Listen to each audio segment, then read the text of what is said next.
Assalamualaikum warahmatullahi taala wabarakatuh. Salam sejahtera, salam Malaysia Madani, salam IPG Peneraju Kecemerlangan, Pendidikan Guru Bertaraf Dunia. Saya Muhammad Nur Haikal bin Nur Azam pada hari ini bersama dengan rakan sepasukan saya akan membentangkan sebuah kertas kerja penubuhan kelab badminton yang telah kami hasilkan khususnya untuk pelajar di SK Nusantara. Baiklah, berikut yang di atas merupakan isi kandungan antara isi-isi kandungan yang telah kami sediakan untuk memudahkan para pembaca ataupun para pendengar untuk melihat secara ringkas apa yang telah kami tulis sepanjang penulisan kerja berpasukan ini. Baiklah, di bahagian 1.0 iaitu pengenalan, kami ceritakan bahawasanya aktiviti kokurikulum merupakan elemen penting dalam sistem pendidikan di Malaysia. Kenapa?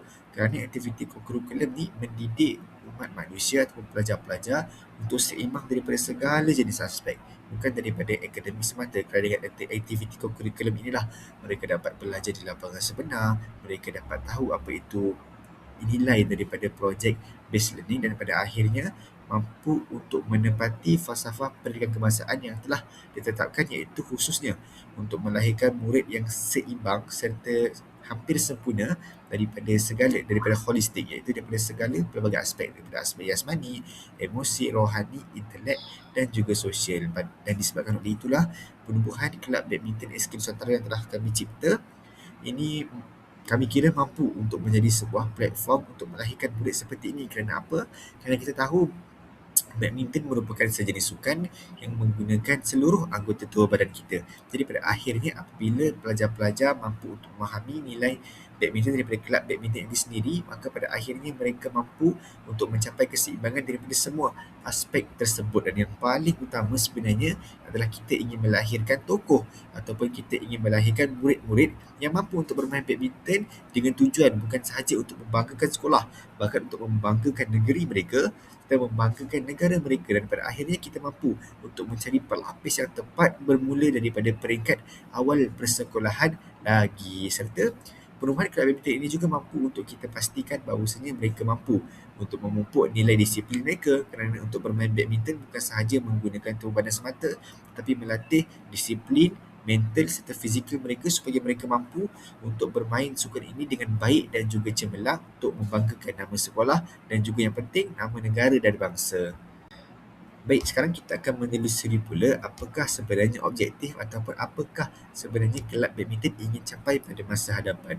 Yang pertama, meningkatkan minat dan penglibatan murid dalam aktiviti sukan badminton secara aktif dan berterusan. Kita perlu tahu bahawasanya setiap murid-murid ini datang ke sekolah datangnya dengan minat yang berbeza-beza. Jadi dengan adanya tempat serta dengan adanya platform untuk mereka menyerlahkan minat mereka, iaitu kelab badminton, maka pada akhirnya pada masa hadapan mereka mampu untuk meneruskan minat mereka secara aktif dan berterusan. Yang kedua, mencukil serta mengembangkan bakat murid dalam permainan badminton sehingga mampu untuk mewakili sekolah dalam peringkat pertandingan yang lebih tinggi. Jadi apa? Kita perlu sedar tuan-tuan dan puan-puan bahawasanya setiap murid dilahirkan dengan bakat serta dengan kebolehan yang berbeza-beza. Jadi kelab badminton SK Nusantara inilah yang sepatutnya menjadi medium untuk bakat mereka ini dicungkil serta dibawa ke peringkat yang lebih tinggi. Seterusnya, membentuk murid yang sihat, cergas dan berdisiplin melalui penglibatan dalam aktiviti sukan yang sistematik. Tuan-tuan dan puan-puan, kita perlu sedar bahawasanya sukan badminton ini adalah sukan yang menggunakan tubuh badan serta anggota badan. Jadi pada akhirnya apabila mereka mampu untuk menjadikan kelab badminton sebagai tempat untuk mereka mengeluarkan peluh, jadi mampulah untuk mereka menjadi murid yang sihat pada masa hadapan. Seterusnya, memupuk nilai-nilai murni seperti kerjasama, semangat kesukanan, toleransi dan tanggungjawab dalam kalangan murid. Sebagai contoh, bila kita lihat bahawa badminton mempunyai dua kategori, iaitu kategori single dan kategori double. Dengan adanya latihan yang sistematik antara kedua-dua kategori, dan pada akhirnya mampu untuk memupuk nilai-nilai kerjasama serta disiplin dalam kalangan pelajar. Yang seterusnya, memberi pendedahan kepada murid tentang kemahiran asas, teknik permainan serta peraturan badminton yang betul. Yang seterusnya, menggalakkan gaya hidup sihat dan aktif dalam kalangan murid sehingga selaras dengan aspirasi pembangunan modal insan yang cemerlang. Meningkatkan keyakinan diri, daya saing dan semangat juang murid melalui penyertaan dalam latihan dan pertandingan badminton. Seperti yang sudah dijelaskan, kita tak nak murid-murid ini hanya bergantung dan hanya stuck dalam akademik mereka semata-mata, melainkan daripada semangat kesukanan dan semangat persaingan inilah yang mampu untuk membentuk murid-murid yang mempunyai modal insan yang cemerlang pada masa hadapan. Dan yang terakhir ialah menyokong pelaksanaan aktiviti kurikulum sekolah bagi melahirkan murid yang seimbang dari aspek emosi, jasmani, intelek dan juga sosial ataupun dalam kurungan ceris. Dan seterusnya kita tengok pula pada perincian persatuan iaitu nama kelab kami sendiri iaitu Kelab Badminton SK Nusantara yang saya kira jelas, tepat dan padat. Baik, sekarang mari kita lihat pula logo yang telah kami cipta untuk Kelab Badminton ini sendiri yang menjadi identiti kepada Kelab Badminton SK Nusantara. Yang pertama kita lihat adalah bentuk perisai di situ yang membawa makna tersuratnya bentuk perisai yang menjadi latar utama logo, melambangkan ketahanan, kekuatan fizikal dan mental serta semangat juang yang tinggi. Seterusnya raket iaitu merupakan peralatan utama dalam permainan badminton. Dalam sukan badminton, raket ini kami anggap sebagai sebuah senjata utama. Kalau kita misalkan kata kita sebut dengan samurai, maka senjata utamanya adalah pedang. Dan dalam badminton, senjata utamanya adalah raket yang menjadi simbol kehormatan. Maka sebab itulah kita selalu dengar jangan hampas-hampas raket. Kenapa? Kerana raket ini merupakan simbol kehormatan yang kita gunakan sebagai senjata dalam sukan badminton kita. Baiklah tuan-tuan dan puan-puan, seterusnya kita lihat kepada simbol ataupun logo bulu tangkis yang ada pada logo kami, iaitu makna tersuratnya merupakan bola yang digunakan untuk bermain badminton lah.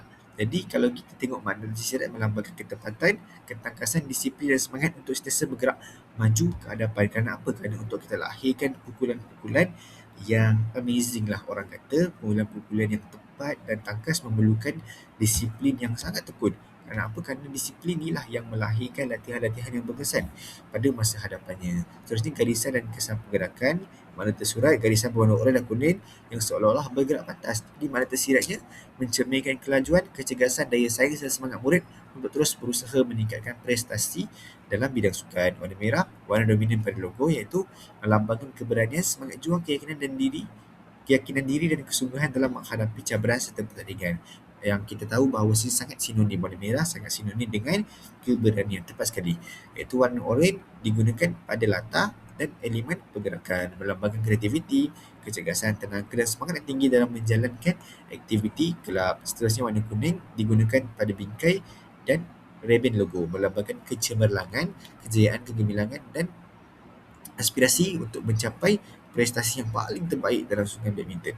Dan seterusnya tulisan kelab badminton menunjukkan identiti rasmi kelab, di mana kelab badminton inilah yang menyatu padukan semua warga-warga sekolah yang berada di dalam kelabnya.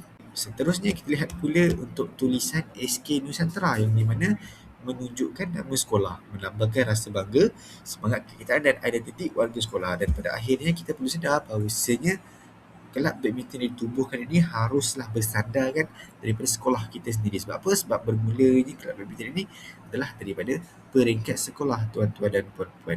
Seterusnya kita lihat pula kepada bendera yang telah kami cipta sendiri, iaitu bendera kelab badminton yang sebenarnya hampir sama dengan warna ataupun paduan warna yang telah kami gunakan pada logo, cuma diaplikasikan serta diimplementasikan dalam bendera sahaja, tuan-tuan dan puan-puan. Seterusnya, kita lihat pula kepada 3.4 iaitu visi dan misi kelab. Apakah sebenarnya kami punya hala tuju untuk 10 tahun ke hadapan? Yang seterusnya, kita lihat pada 3.4.1 iaitu visi menjadi kelab badminton yang cemerlang dalam melahirkan murid yang berdisiplin, berdaya saing, berkemahiran tinggi dan aktif dalam bidang sukan badminton.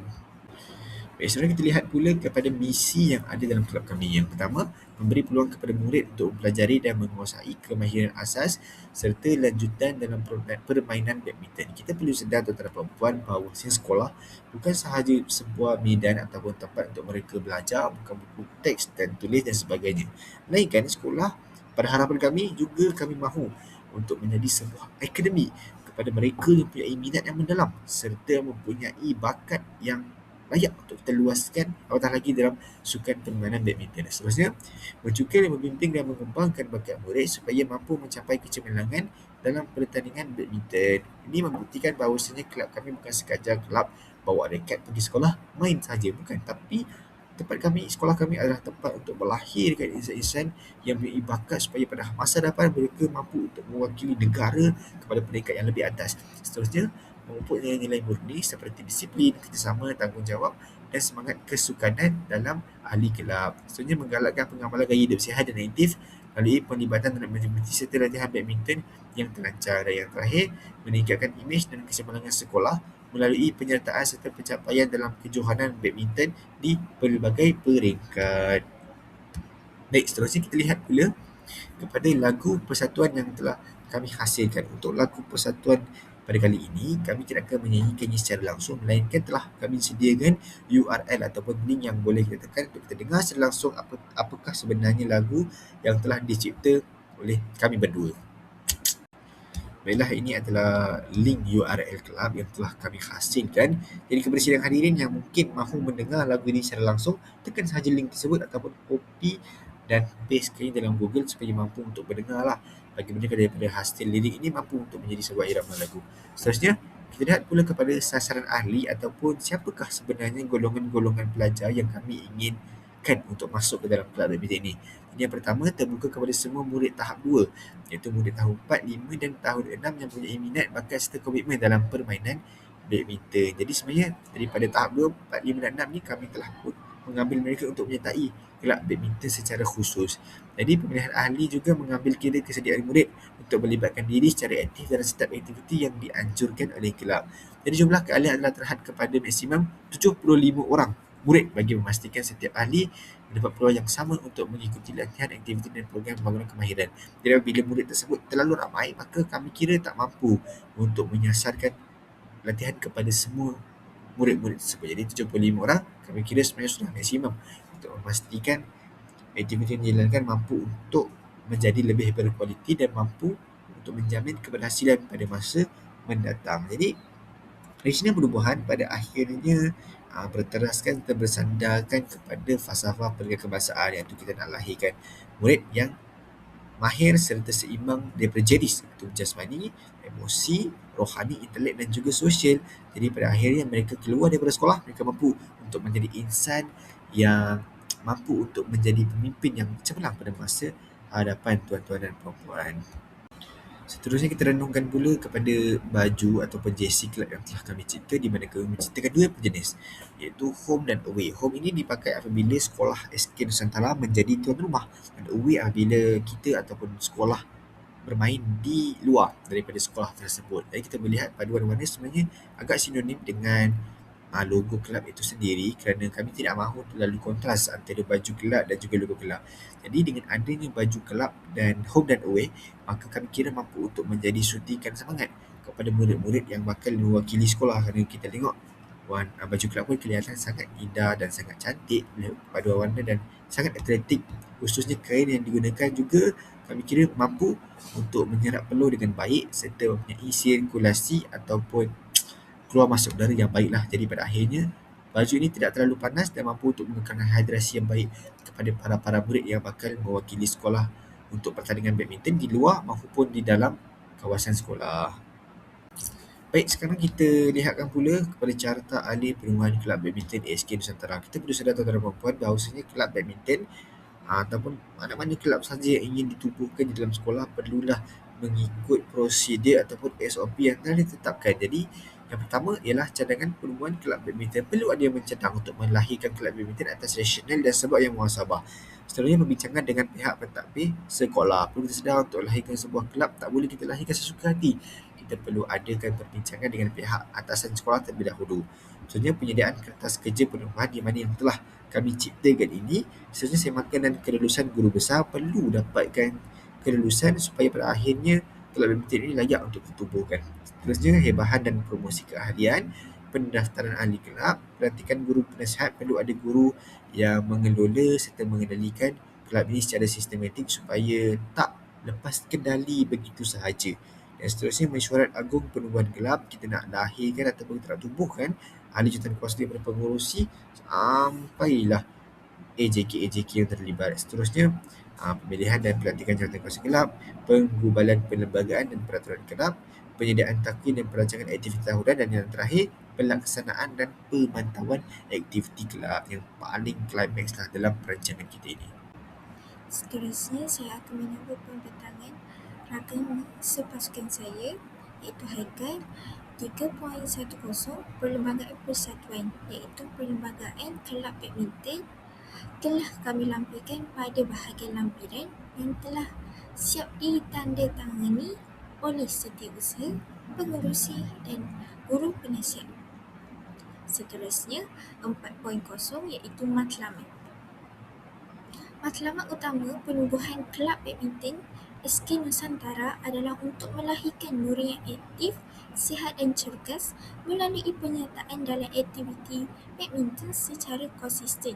Selain itu, kelab ini menjadi medium untuk mencukil serta mengembangkan bakat murid dalam sukan badminton melalui latihan dan pertandingan yang dirancang. Pada masa yang sama, pelibatan dalam kelab ini membantu membentuk sasiah murid agar lebih berdisiplin, bertanggungjawab, yakin pada diri sendiri dan berdaya saing. Kelab ini juga menerapkan nilai-nilai murni seperti semangat kesukanan, kerjasama, toleransi serta saling menghormati antara ahli, sekaligus melahirkan murid yang seimbang dari segi jasmani, emosi dan sosial. Seterusnya kita sambung pula kepada 5.0 iaitu Carta Organisasi. Kita lihat di sini ialah Carta Organisasi Jawatan Kuasa Induk, iaitu Carta Organisasi Jawatan Kuasa Induk ini terdiri daripada penaung, penasihat dan penyelaras 1 dan 2. Di sini kami lampirkan jawatan, nama dan bidang tugas. Contohnya seperti jawatan ialah penaung dan nama penaung ialah Muhammad Nur Haikal bin Nur Azam dan bidang tugasnya ialah contohnya memberi naungan dan sokongan kepada organisasi. Yang kedua, menentukan hala tuju organisasi selaras dengan objektif yang ditetapkan. Yang kedua ialah penasihat, iaitu Nur Alisa binti Sami dan bidang tugasnya ialah memberikan nasihat dan bimbingan kepada jawatan kuasa dan membantu merancang dan menilai pelaksanaan aktiviti. Yang ketiga, penyelaras 1 iaitu Ahmad Nabi Irfan bin Suhaimi iaitu menyelaras semua aktiviti program dan organisasi dan mengagihkan tugas kepada ahli jawatan kuasa.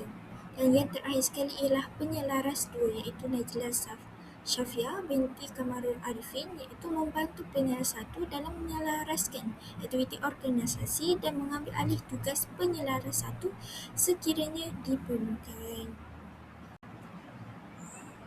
Bidang tugas jawatan kuasa persatuan pula ialah terdiri daripada penasihat, yang dipertua, naib yang dipertua, setiausaha, naib setiausaha, bendahari dan ketua biro pula dibahagikan kepada 4 iaitu ketua biro aktiviti, ketua biro publicity dan dokumentasi, ketua biro logistik dan peralatan dan ketua biro kebajikan dan disiplin. Dan tidak dilupakan juga iaitu ahli jawatan kuasa iaitu AJK. Dari aspek bidang tugas jawatan kuasa, setiap jawatan kuasa memainkan peranan yang penting. Pengurusi bertanggungjawab memimpin dan mengurus perjalanan kelab. Naib pengurusi pula membantu pengurusi serta membangku tugas beliau apabila diperlukan. Setiausaha menguruskan surat menyurat, penyediaan minit mesyuarat dan dokumentasi kelab. Penolong setiausaha pula membantu melaksanakan tugas-tugas setiausaha. Tidak dilupakan juga bendahari menguruskan segala urusan kewangan dan dibantu oleh penolong bendahari. Tugas penolong bendahari pula ialah membantu dalam pengurusan rekod kewangan.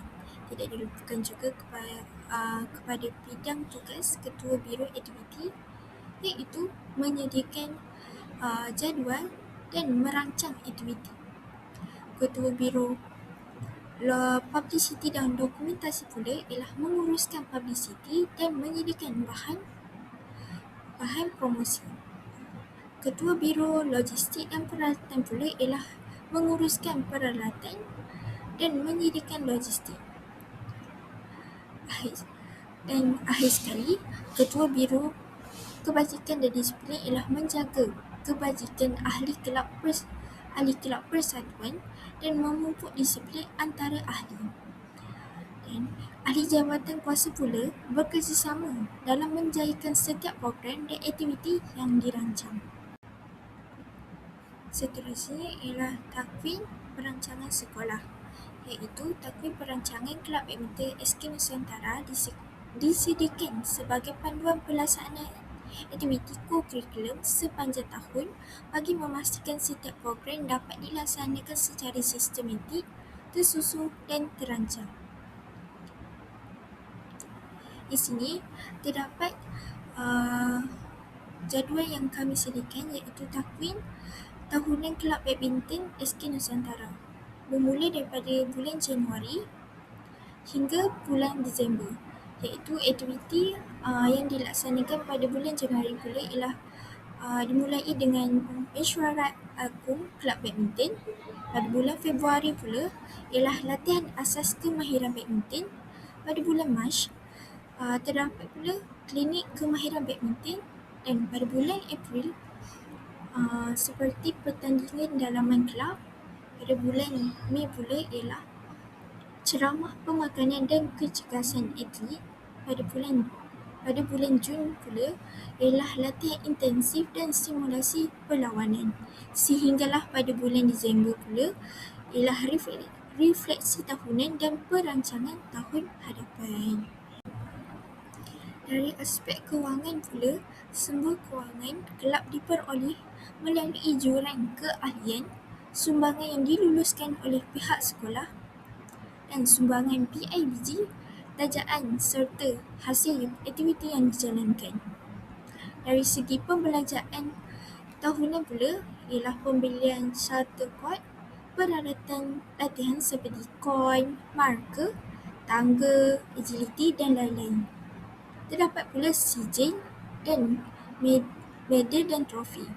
Seterusnya, tak dilupakan juga kepada program klinik badminton dan jurulatih jemputan. Di sini juga terdapat latihan sambil belajar, jamuan dan hari aspirasi kelab, percetakan atau dokumentasi dan alat tulis, penyelenggaraan peralatan badminton dan dana kecemasan atau perbelanjaan yang tidak dijangkakan. Semua penerimaan dan perbelanjaan direkodkan dengan teliti oleh bendahari dan disahkan oleh guru penasihat bagi memastikan pengurusan kewangan dijalankan secara telus, berintegriti dan mengikut peraturan yang telah ditetapkan. Sebagai penutup, Perlembagaan Kelab Badminton bukan sahaja menjadi panduan dalam pengurusan kelab, malah berperanan memastikan setiap aktiviti dijalankan secara sistematik, berkesan dan selaras dengan matlamat pendidikan. Diharapkan kelab ini dapat melahirkan murid yang aktif, berdisiplin, bertanggungjawab, berdaya saing serta mempunyai semangat kesukanan yang tinggi.